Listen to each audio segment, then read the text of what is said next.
Hello friends, today in this video I will show you how to change language in Google Chrome in Windows 11. So firstly open Chrome browser,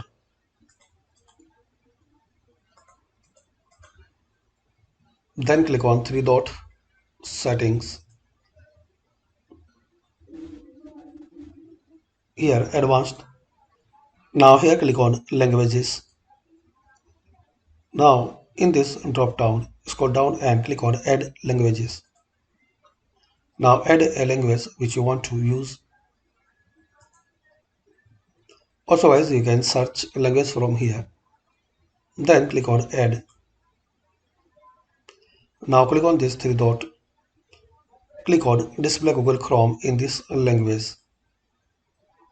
Now guys, you have to relaunch your Chrome browser. So this way guys, you can change a language in Chrome browser. Thanks for watching and please comment this video useful for you or not.